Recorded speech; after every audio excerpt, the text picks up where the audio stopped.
أعوذ بالله من الشيطان الرجيم بسم الله الرحمن الرحيم وبه نستعين صلى الله على سيدنا محمد وعلى آله الطيبين الطاهرين اللهم صل على محمد وآل محمد وأجل فرجهم. اللهم صل وسلم وزد وبارك على محمد وعلى محمد. اللهم كل وليك الحجة بن الحسن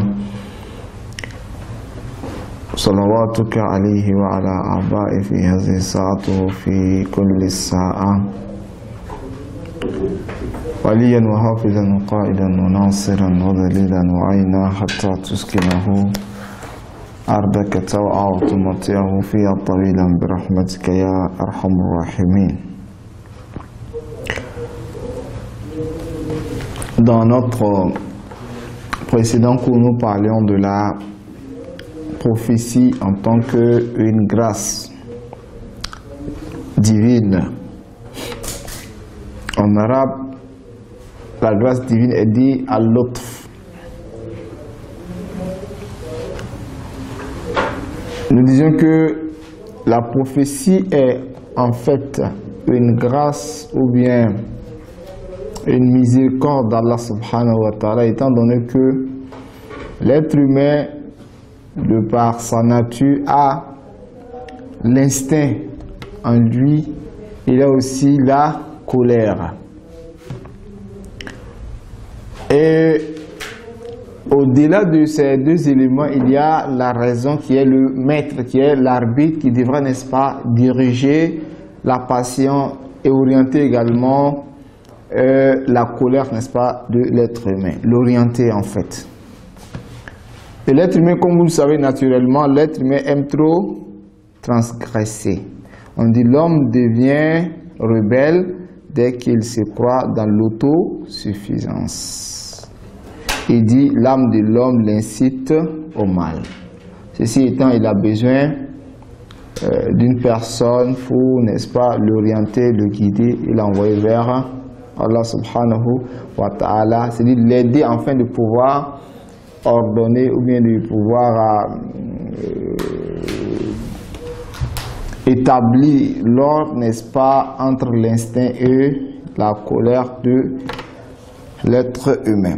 Ça, c'est le premier aspect. Le deuxième aspect, le prophète vient également pour, la prophétie, la nécessité de la prophétie, c'est d'organiser, n'est-ce pas, la vie individuelle des gens, qui est cela, et la vie commune, la vie politique et la vie sociale, n'est-ce pas, des gens. C'est-à-dire quand les prophètes viennent, ils aideront les gens à établir, n'est-ce pas, la justice.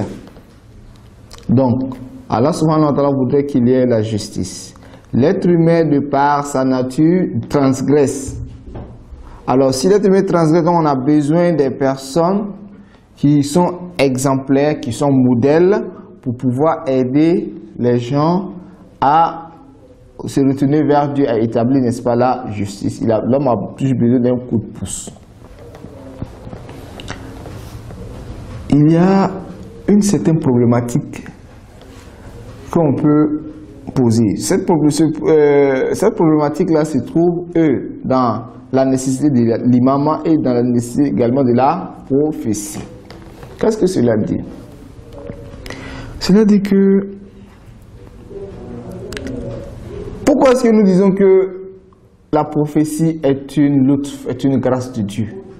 Parce que l'être humain, de par lui-même, il ne peut pas atteindre la perfection totale. C'est-à-dire la réelle perfection, de par lui-même, il ne peut pas. Pourquoi nous avons besoin de la prophétie? Parce que pour que nous puissions établir la justice, pour que nous puissions mettre en application la volonté de Dieu, on a besoin, n'est-ce pas, des prophètes. Point d'interrogation. Les prophètes sont venus ou pas? Oui. Jésus, fils de Marie, il est venu.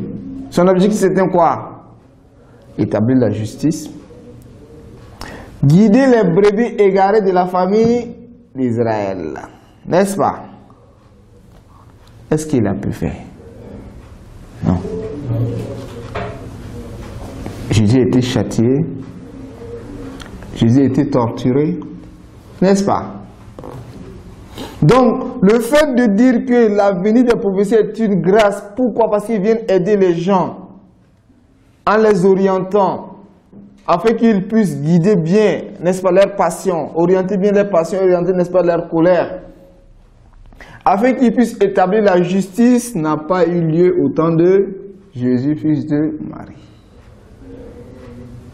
Moussa alayhi salam, le prophète, Moïse, il a fui Pharaon parce que Pharaon a voulu le tuer, il a voulu le massacrer, lui et son peuple.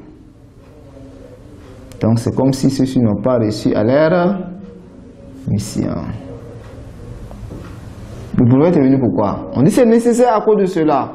Est-ce que réellement les prophètes sont venus, c'est vrai? Mais est-ce qu'ils ont pu résoudre le problème? Non. Donc ça veut dire quoi? La prophétie n'est pas une miséricorde, parce que la miséricorde voudrait que ceux-ci viennent nous aider afin viennent établir la justice, ils viennent nous aider à nous orienter, mais ils sont venus, mais malgré ça, il y a toujours de désordre. Malgré ça, il y a toujours eu de problèmes. Donc, la question se pose. Ce qui vous dit que c'est une grâce n'est pas une grâce. Parce que si réellement l'objectif n'a pas été atteint, donc ce n'est pas une grâce. Si c'était réellement une grâce, l'objectif devrait être atteint. Ces mêmes problématiques-là, on l'associe à l'imam. On dit, vous dites que l'imam est une grâce, est un lutf de Dieu. Dieu ne pas sa miséricorde, c'est que l'être humain lui-même ne peut pas atteindre la perfection. Alors qu'est-ce qu'il fait?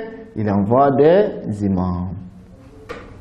Pourquoi? Pour venir nous aider. À faire quoi? À pouvoir atteindre la perfection. C'est-à-dire à pouvoir établir la justice, à pouvoir guider, n'est-ce pas, notre âme. Les imams sont venus, oui. Est-ce qu'ils ont pu réaliser cela? On dit non, ils n'ont pas pu. Parce qu'ils n'ont pas pu réaliser un état islamique. L'état islamique, l'imam Ali alayhi salam a plus ou moins réalisé. Ce prophète en son temps, il y avait, après, à cause de la mauvaise foi des uns et des autres, cette cité-État n'a pas trop duré. Après le Saint-Prophète, il y a eu des discordes, j'en passe. Bref, ce qui vous dit que c'est une grâce n'est pas une grâce. C'est une problématique ou pas? Ou bien ce n'est pas un problème? C'est tout à fait un problème. Alors quand c'est un problème, il faut répondre à cela.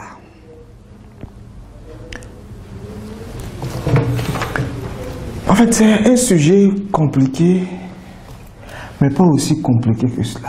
Parce que toute chose peut avoir sa réponse, soit dans le Saint-Coran ou bien auprès des imams. Alors, allons dans le Saint-Coran, nous allons essayer de voir est-ce qu'il y a une réponse ou pas.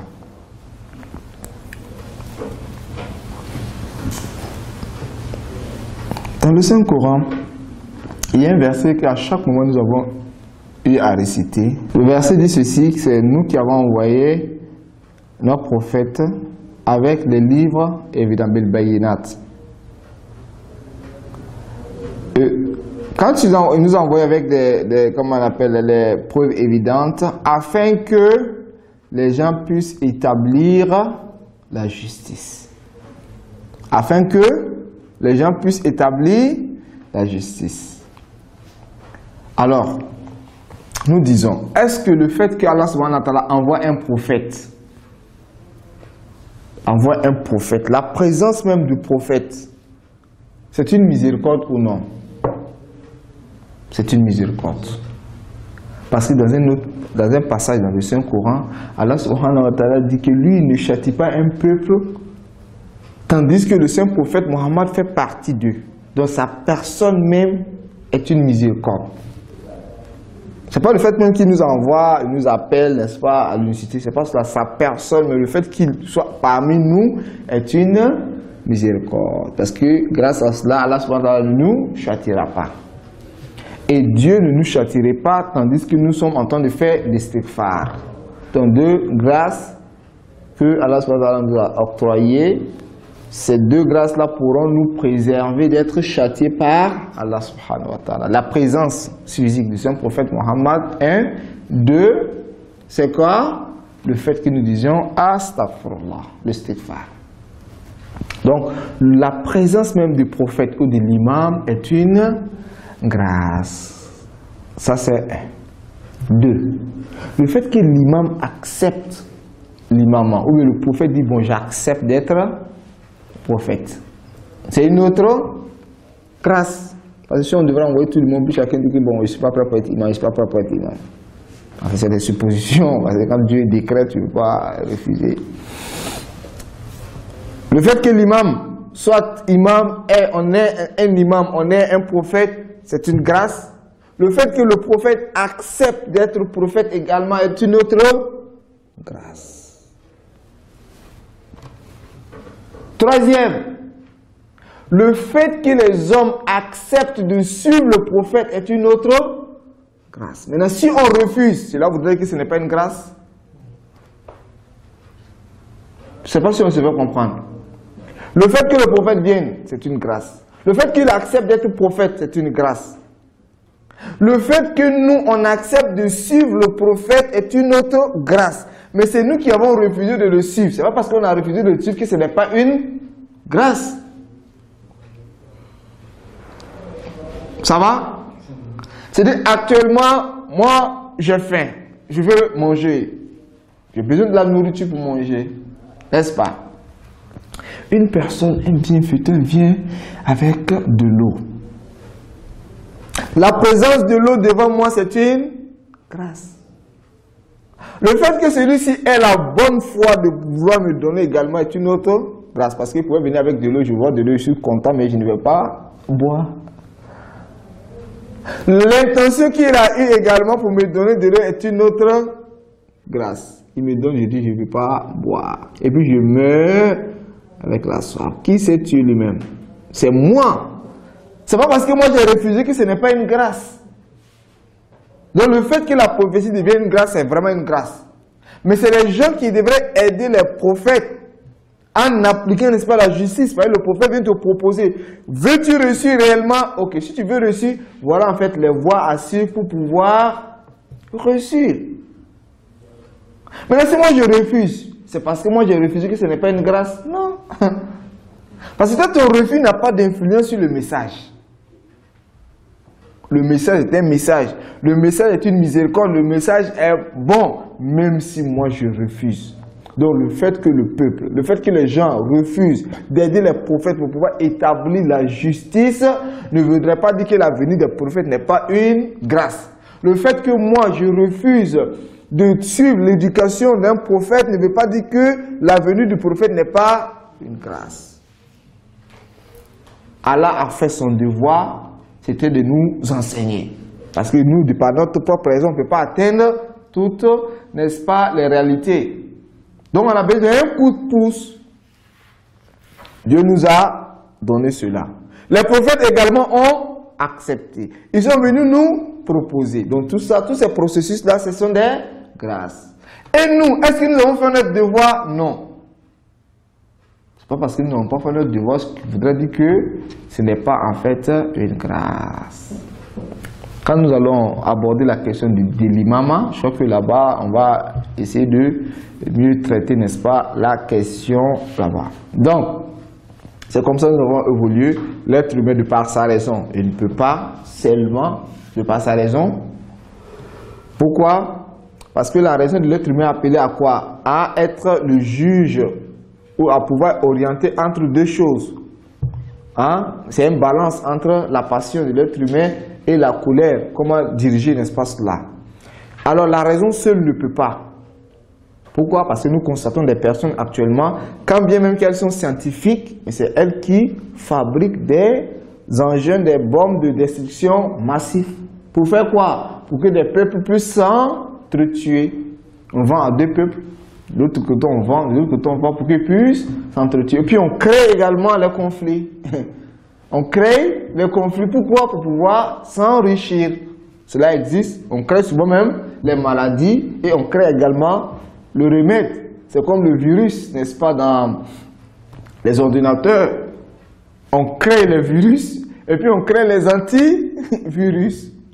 Donc quand le virus est là et il y a l'antivirus, donc les gens auront besoin quand il y a un problème de virus, donc on ira vers les antivirus. Donc, on va s'offrir, n'est-ce pas, de l'argent. Tu as vu? Mais est-ce que c'est les intellectuels qui le font ou pas? Oui, effectivement, c'est les intellectuels. C'est les personnes qui ont la raison. Souvent, c'est des génies, c'est des grands penseurs qui le font. Donc, ça veut dire que la raison elle-même ne peut pas forcément être la cause de la guidance de l'être humain. Donc, on a toujours besoin d'un coup de pouce. On a toujours besoin d'un coup de pouce, quelqu'un qui viendra, n'est-ce pas, te pousser afin que tu puisses atteindre. Donc, ceux-ci, ce sont les prophètes. Donc, dans le fond, l'être humain a deux éléments qui sont tous les grâces d'Allah subhanahu wa ta'ala. La première, c'est l'intellect, qui est en fait une grâce parce qu'il y a beaucoup d'hommes qui ont un problème d'intellect. C'est un homme, mais il a un problème de réflexion, il a un problème. Ou bien il y a des êtres vivants qui n'ont pas également de raison. On dit que c'est une bête. Tu es bête.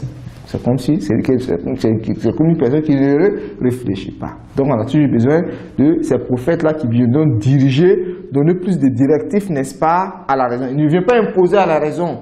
Ils viennent éveiller, n'est-ce pas, la conscience, n'est-ce pas, de l'être humain. Alors nous disons oui, quand ils viennent, donc ils viennent d'abord pour éveiller la conscience des êtres humains, ça c'est vrai. De deux, ils viennent pour établir la justice. Ils viennent attraper l'être humain pour l'amener réellement à la perfection. Nous disons oui, si cela c'est vrai comme vous le disiez, mais nous constatons qu'il y a des prophètes qui sont venus, qui ont fourni le faux comme vous le dites, mais ils n'ont pas pu atteindre l'objectif que vous dites. Alors, donc cela voudrait dire que la prophétie n'est pas une miséricorde. Nous disons non.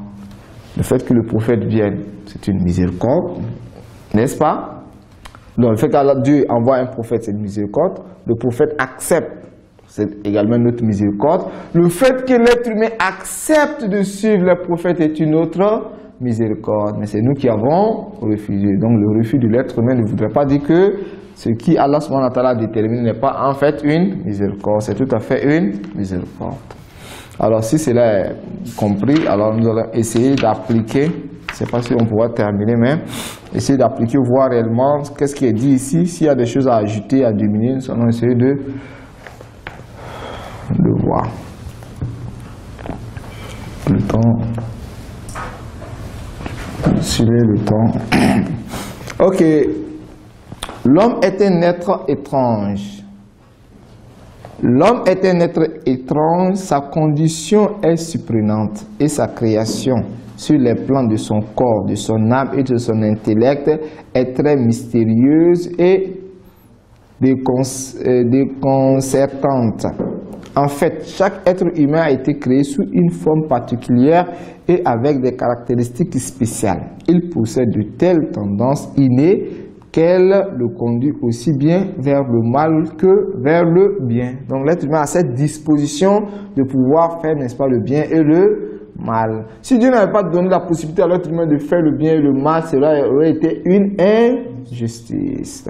Parfois, l'homme devient l'esclave de ses passions, de son égoïsme, de son avidité, de sa vanité. Et parfois, il éprouve le besoin d'affirmer sa supériorité sur les autres, d'amasser les fortunes et de chercher la gloire dans ce monde. Allah dit dans le Saint-Coran, l'homme est voué à la perte. Sourate Al-Asr. Dans une autre sourate, il dit l'homme devient rebelle dès qu'il se croit dans l'autosuffisance. Il dit encore, l'âme de l'homme l'incite au mal. Inna nafsa la amara bisu. L'âme incite, n'est-ce pas, au mal. Il y a d'autres versets qui indiquent que l'homme a été créé avec des sentiments et des inclinations réfractaires. Toutefois, Allah a doté à l'homme d'une faculté intellectuelle qui le guide vers le mieux-être et à la prospérité. Il a également doté d'une conscience qui l'incite à éviter de commettre de mauvaises actions et des injustices. Vous voyez, ça c'est quoi? Ça c'est la raison. Il a également doté d'une conscience. Vous voyez? Donc l'être humain a la capacité de faire le bien et le mal. Pourquoi? Parce qu'il a l'instinct qui l'amène à aimer et, n'est-ce pas, la colère qui l'amène également à, comment on appelle, à se fâcher, n'est-ce pas? Donc maintenant il a besoin d'une conscience qui va essayer de déterminer où être vraiment la colère est acceptable et où, n'est-ce pas, l'instinct est acceptable. Il a également doté d'une conscience qui l'incite à éviter de te commettre mauvaises actions et des injustices et qui le met en garde contre les mauvaises conséquences des agissements ignobles. Il a toujours conflit entre les désirs temporels et la raison. Les désirs temporels qui sont la passion et la colère. Temporelle et la raison à l'intérieur de l'homme lui-même. Celui qui parvient à maintenir cette tendance sous le contrôle de son intellect se trouve au nombre de ceux qui suivent la voie de la noblesse et de la vertu et qui ont atteint à la lumière spirituelle. Et là même, tu deviens encore plus supérieur même que les anges. Et celui qui laisse cette tendance dominer son intellect et sa raison s'égare et devient du droit chemin et dévie du droit chemin. Il est semblable à un animal sauvage. Un animal sauvage. Parce que l'animal sauvage, lui, se base quoi? Sur la colère. Hein? L'animal sauvage, c'est l'aspect colère qui domine sous une forme humaine. Donc, normalement, c'est un animal sauvage à la forme ou sous une forme humaine. Le conflit demeure entre ces deux forces opposées à l'intérieur de l'âme humaine.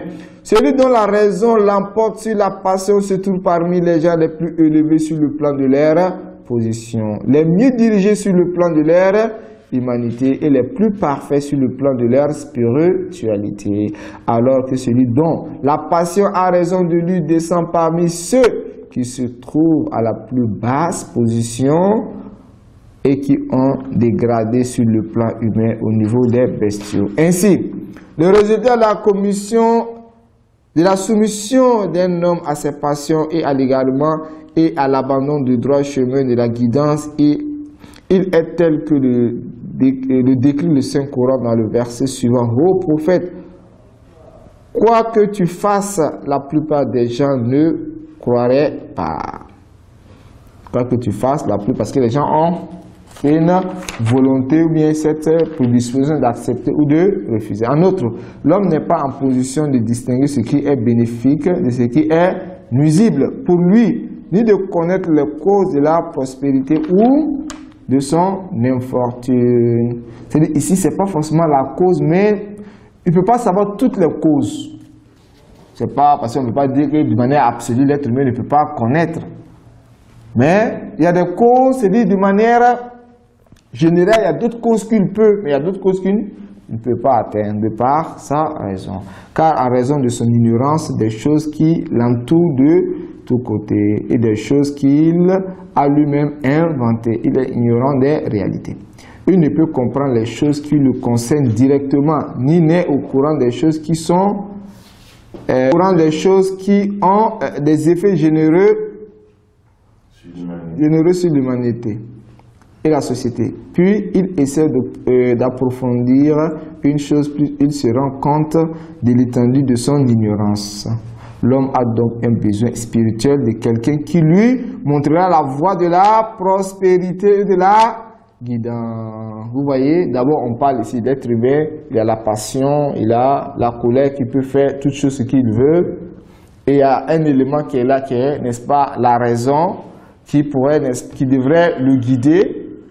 Comme l'être humain ne peut pas, de par sa raison, déterminer tous les biens et les mal, donc il a besoin d'un être qui viendra, n'est-ce pas, lui guider. Vous voyez le cheminement? Vous voyez comment on chemine.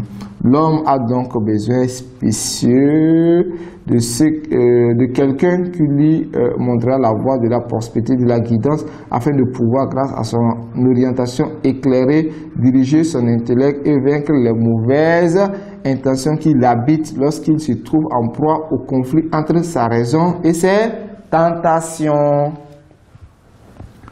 Le moment où l'homme a le plus intensément besoin de la guidance de quelqu'un, c'est lorsque les propensions et les inclinations charnelles le trompent en lui présentant une image inversée de l'ordre réel des choses, le laissant prendre ses mauvaises actions pour de bonnes actions et ses bonnes actions pour de mauvaises actions. Inna nafsa la mara biso, on dit l'âme de l'être humain l'oriente vers le mal. C'est dit, il fait de telle sorte que tu estimes le mal, n'est-ce pas, en bien. Lorsque les désirs temporels de l'homme lui font perdre la faculté de distinguer le bien du mal dans le jugement, chacun de nous, qu'on l'admet ou non, devient la victime de sa stupidité. Et seul ce qu'Allah a destiné à être pieux et infaillible parviennent à avoir raison de leurs émotions et de leurs tentations. Donc, ce n'est pas tout le monde qui peut le faire, c'est quelques personnes. C'est pourquoi il est difficile même pour l'homme instruit et civilisé, et à plus forte raison pour le commun des mortels et pour les gens simples d'esprit ou ignorants. Vous voyez, des personnes qui sont intellectuelles, mais ils fabriquent des engins qui pourraient être destructifs. Mais elles sont intelligentes, à plus forte raison, ils savent les conséquences. À plus forte raison, celui qui ne connaît pas, n'est-ce pas, les conséquences. De parvenir tout seul à toutes les voies du bien et du mieux-être. Et de savoir ce qui lui est utile, ce qui lui est nuisible dans ce bas monde et dans l'autre monde, concernant la propre personne, son milieu et sa société. Et ceci même s'il se livre à des concentrations avec des semblables et organise des débats avec eux sur des sujets. Par conséquent, Allah a dû envoyer aux hommes par miséricorde et par bonté envers eux des prophètes afin que ceux-ci leur communiquent le message divin, les débarrassent des impuretés. Donc d'abord, les enseigner des messages divins et les débarrasser, n'est-ce pas, des impuretés. Les enseigner le livre et la sagesse, les mettre en garde contre les conséquences de la corruption et de la destruction et leur annoncer la bonne nouvelle qui résultera des vertus et des bonnes actions accomplies pour le mieux-être de l'humanité. Donc c'est la justice, la bonté, c'est en fait de les enseigner cela. Et pas seulement cela, essayer d'appliquer, mais c'est avec le concours des gens. Le prophète ne vient pas forcément imposer les gens un à un. Mais on vous dit, voilà, c'est comment, voilà la manière qui ça doit se passer et comment on devrait évoluer pour pouvoir établir, n'est-ce pas, la justice. Donc les gens devraient accepter. Vous voyez, les gens devront, n'est-ce pas, accepter. C'est lui qui a envoyé aux ignorants un prophète choisi parmi eux pour qu'il leur récite sa révélation, les purifie et leur enseigne le livre et la sagesse. La grâce d'Allah et la bonté envers ses serviteurs sont nécessaires car elles constituent le signe de la perfection absolue puisqu'il est bon, généreux et bienfaisant envers ses serviteurs. Si les conditions sont réunies pour que la générosité et la grâce d'Allah soient accordées, Allah le Très-Haut accorde obligatoirement sa grâce. Et si toutes les conditions sont réunies, obligatoirement Allah accorde sa grâce. Allah a obligé, oui, il est obligé. Qui l'a obligé? Il s'est obligé lui-même. Donc, ce n'est pas une autre personne qui l'oblige, Dieu. Kataba al-Adaf, c'est Rahma. Que Dieu s'est obligé lui-même, il s'est inscrit sur lui, sa propre personne, n'est-ce pas? La miséricorde. Donc, Dieu est obligatoirement miséricordieux. Mais qui a rendu cette obligation? C'est lui-même. Ce n'est pas une personne qui l'a imposé cela. Car il n'y a pas de place pour l'avarice au sein de sa miséricorde, ni de défaillance dans sa générosité et sa largesse. Le sens d'obligation ici ne signifie pas qu'Allah recevrait un rang. Voilà, ici vous voyez. Si vous prenez note, c'est bon, soulignez la partie là. Le sens d'obligation ici ne signifie pas qu'Allah recevrait un ordre d'un quelconque être et qui lui obéirait. Allah est au-dessus d'une telle hypothèse absurde. L'obligation a le même sens ici que dans l'énoncé. Il est auto-existant, c'est-à-dire que cette existence est inhérente à Allah. Et qu'il est impossible qu'Allah se sépare de lui. Allah ne peut qu'être miséricordieux. Parce que qu'est-ce qui l'empêcherait de ne pas être miséricordieux? Donc la miséricorde est obligatoire sur Allah subhanahu wa ta'ala. Mais quelle obligation? C'est une obligation qui est en même temps de sa nature. Ce n'est pas comme si on l'impose de dehors. De la même façon, la miséricorde et la grâce ne peuvent être séparées d'Allah. Donc Dieu ne peut être dépourvu de miséricorde, n'est-ce pas, et de grâce. Bref, pour dire que Allah subhanahu wa ta'ala, sachant bien même l'incapacité